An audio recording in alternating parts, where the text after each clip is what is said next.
এই গাড়িটা খুব টানতে পারে, আমি দেখি না শরীরের সব ক্লান্তি একদম perfect day for the ride. আমি সাজেস্ট করবো মাঝে সাঝে ভাই বেরিয়ে যাও। অনেকদিন ধরে টাইম পাচ্ছিলাম না যে কোথাও যাব করে, তো কিছুদিন আগেই ঘুরে এসেছি।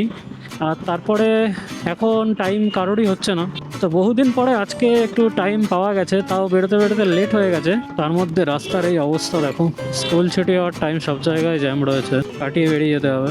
আর থাম্বনেল দেখে তো তোমরা বুঝতেই পেরে গেছো যে কোথায় যাচ্ছি। আর আজকে আমার সাথে রিজুও আছে।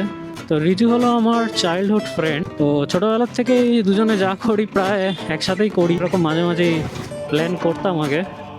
অনেক ভিডিওতেই দেখেছো, ইভেন বোলপুরের ভিডিওতে ও ছিল। তো আজকে রিজুর হয়েছে সময়, আর আমারও সময় হয়েছে আজকে। তো এটা মোটামুটি আমার বাড়ির থেকে এই 50 কিলোমিটারের কাছাকাছি হবে, আর বেশিরভাগটাই রয়েছে পুরোপুরি কল্যাণী এক্সপ্রেস হাইওয়ের ওপরে। লরিটা একদম ডান দিক চেপে চালাচ্ছে, আর বাদিকে আমি ঠিক ওভারটেক করার সাহস পাচ্ছি না। আমার পেছনে একটা ভিস্ট্রাম রয়েছে যে পাশে, এ ওভারটেক করা, দেখো এ ওভারটেক করতে পারছে না। বাদিক দিয়ে মনে হচ্ছে ওভারটেক করতে হবে, কিন্তু বাদিকে কী করে ওভারটেক করবো, দেখো সামনে কি অবস্থা।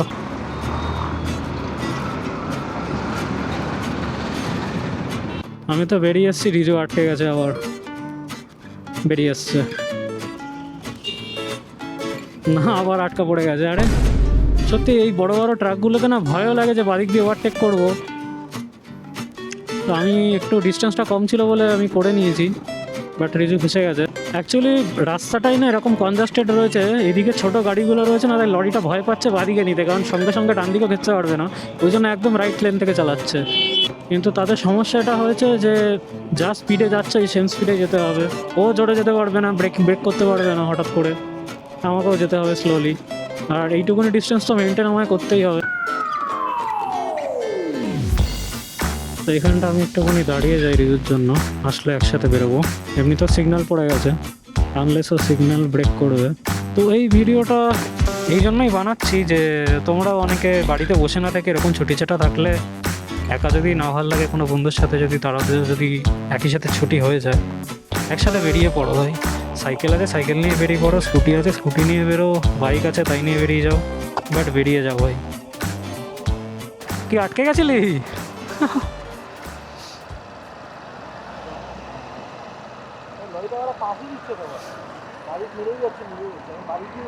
আমি কাছে ছিলাম বলে ওভারটেক করে নিতে পেরেছি, তুই দূরে ছিলি অনেকটা। এই সিগনালে একবার আমি রিজুর পেছনে বসেছিলাম ঠিক এই জায়গাটাতে, আর রিজু জোরে চালিয়েছে, আমি পেছন দিয়ে উড়ে গেছি, ও দেখতে পাইনি। তখন এখানে এই জায়গাটা এরকম সাদা পেন্ট করা ছিল না। এই মহিষপোতা থেকে আমরা উঠে গেলাম কল্যাণী এক্সপ্রেস হাইওয়েতে। এবার সোজা রয়েছে ওই 35 কিলোমিটার সামথিং। রিজুর সাথে অনেক দিন বাদে এরকম একটা লংয়ে কোথাও যাচ্ছি, 50 কিলোমিটার। বাট তাও অনেক দিন রিজুর সাথে বেরোনো হয় না, কারণ ওর গাড়িতে একটা খুবই বাজে অ্যাক্সিডেন্ট হয়েছে, অনেক দিন আগেই হয়েছে অ্যাক্সিডেন্টটা। তারপরে গাড়িটা ঠিক করিয়েছে, ঠিক করে এখন সেই গাড়িটাই চালাচ্ছে। ওর গাড়িটা হলো সুজুকি এভিনিস 125, একদম যখন এভিনিস বেরিয়েছে তখনই কেনা। আর এই গাড়িটা খুব টানতে পারে, আমি দেখেছি।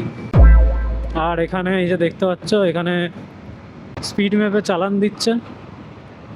তো এখানে তোমরা নর্মালি এরকম স্পিডে গেলে কেউ তোমায় কিছু বলবে না। মাঝখানে এরকম নিউজ এসেছিলো যে কল্যাণী এক্সপ্রেস হাইওয়েতে নাকি 2 চাকা অ্যালাউ না, এরকম কিচ্ছু ব্যাপার নয়। দেখো এখানটা স্পিড মাপছে, তবে এই স্পিডটা পুরোপুরি নর্মাল, 60-70 তোমরা এখান দিয়ে ইজিলি চালাতে পারবে, কোনো ব্যাপার না। ভাই আমার বিরাট কোহলির ফ্যান, জাস্ট যে টি শার্টটা পরে রয়েছে দেখো। এই কল্যাণী এক্সপ্রেস হাইওয়েতে না চালিয়ে ক্রুজিং করে না শরীরের সব ক্লান্তি একদম পুরোপুরি মিটে যায়। দেখো কি সুন্দর সানসেট হচ্ছে।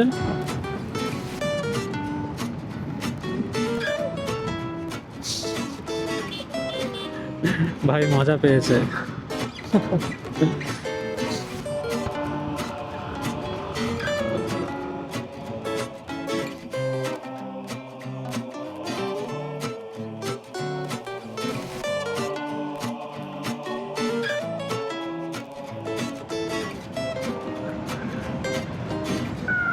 পেছনের দৃশ্যটা দেখতে কেমন লাগছে, একদম সানসেট হচ্ছে।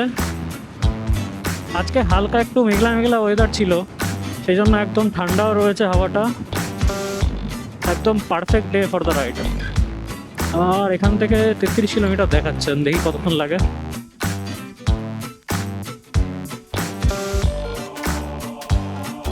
দেখো এই জিনিসটার মজা না বলে বোঝানো যায় না। এই হাইওয়ে থেকে একটা কনস্ট্যান্ট স্পিডে ক্রুজ করে যাওয়ার মজাটা আলাদাই। আর তারপরে এত সুন্দর রাস্তা, কল্যাণী এক্সপ্রেস হাইওয়ে।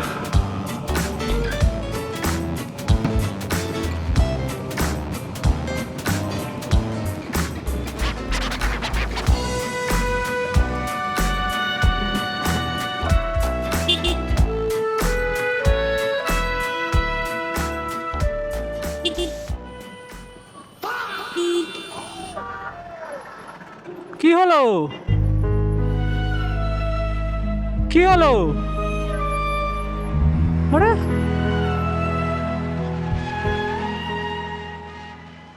আরে কি মারার ইচ্ছা ছিল নাকি ভাই? এক্ষুনি মেরে দিত। আরে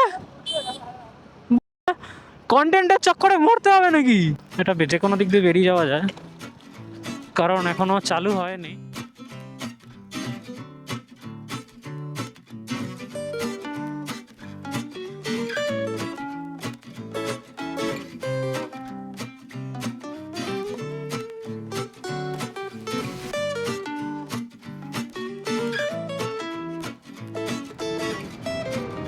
কল্যাণী আর 11 কিলোমিটার, আমাদের ডেস্টিনেশন থেকে 13 কিলোমিটার বাকি আছে।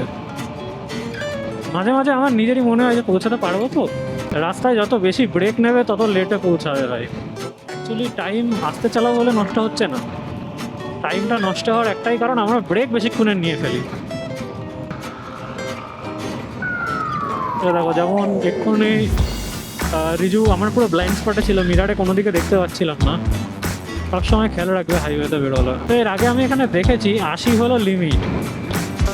তো তুমি 81-এ গেলে তোমার চালানো হওয়ার সম্ভাবনা যতটা রয়েছে, তুমি তারও 85-র ওপরে যদি তুলে দাও, এক্সট্রিম যদি তোমরা চালাও, সেক্ষেত্রে চালানটা হয় অ্যাকচুয়ালি। দেখো এই জায়গাটা এরকম, এই জায়গাটা আটকানো থাকে, তো দেখে আসবে। 7.2 কিলোমিটার বাকি আছে, তেল ভরতে হবে। আমার একটা দাগ দেখাচ্ছে, এখন না বললেও হবে। এটা একটা ফরেস্টের মধ্যে চলে যাচ্ছে নাকি রাস্তাটা?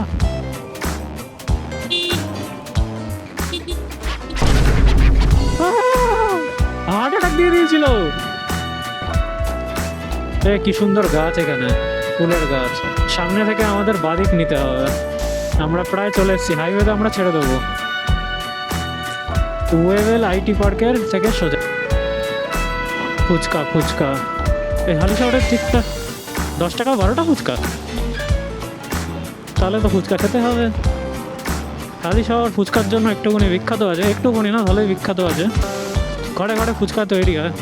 রিজু বলছে যে করে থাকবি, সব বাড়িতে ফুচকা, যে কোনো দিক থেকে একটা হাত বেরিয়ে ফুচকা দিয়ে দেবে। শহীদ পল্লী প্রগতি সংঘ থেকে এই রাস্তাটা ধরতে হবে। আর এখান থেকে পাহাড় থেকে নিচে নেমে সামনে তোমরা দেখতে পারবে। কি দেখতে পারবে? এখানে গাড়ি ঢোকানো যাবে? গাড়িতে ঢুকিয়েছে লোকে। তুই শিওর সামনের দিনেই যাবো?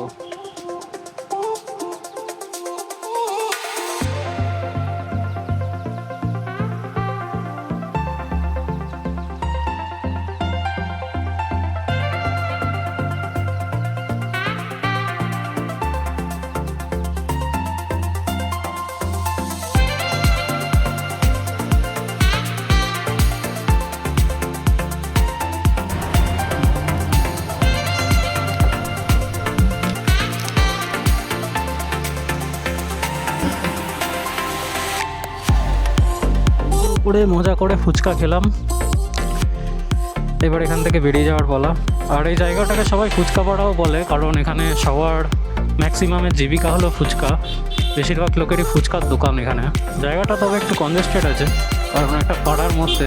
তো তোমরা যদি সন্ধ্যাবেলায় আসো তাহলে একটুখানি দেখে আসবে, রাস্তাটায় কোনো আলো নেই, তো দোকানে হাইবিং জ্বলছে, তো সেই জন্য এরকম লাগছে। তাছাড়া দোকানপাট যেখানে রয়েছে সেখানে আলো আছে। রাস্তার কন্ডিশনও খুব একটা ভালো নয়। তো এটা এমন কোনো ফুড ব্লগের এরকম কোনো ডেস্টিনেশন ছিল না। এই ভিডিওটা করার উদ্দেশ্য একটাই, যে তোমাদের দেখানো যে বাড়িতে প্লিজ বসে থেকো না, তোমাদের যদি মনে হয় বেরোবে, গাড়ি আছে, সাইকেল আছে, কাছে পিঠে বেরিয়ে যাও।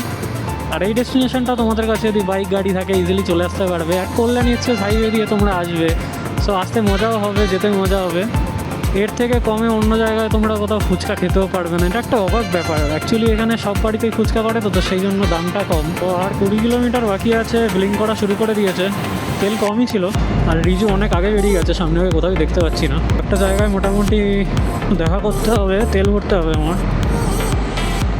দেখো এখানে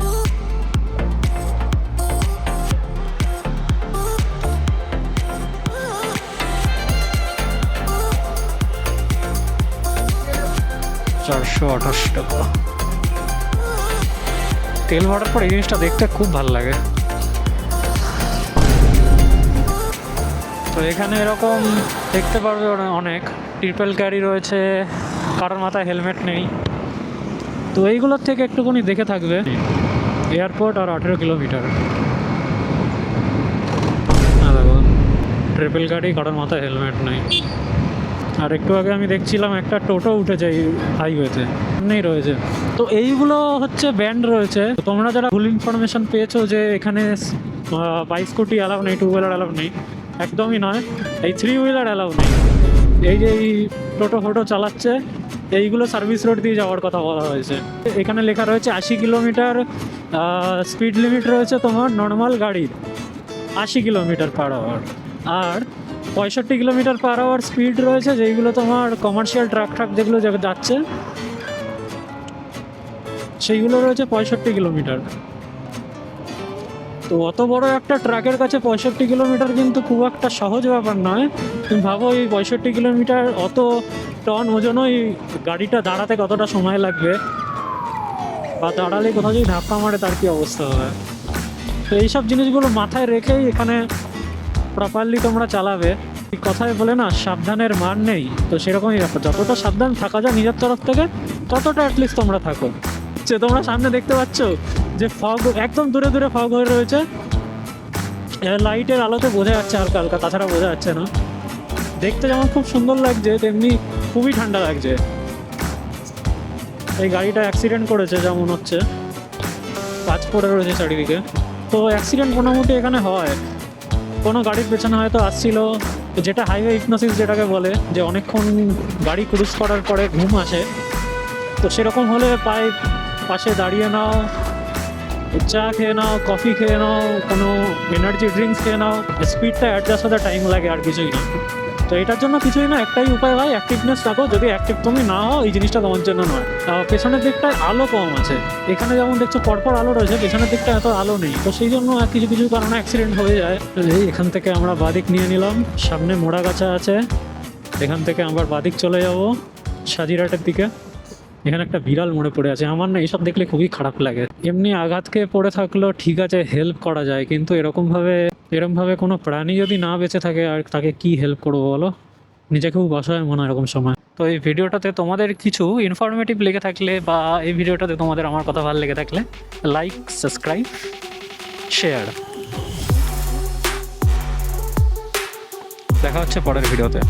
বাই, পিস আউট।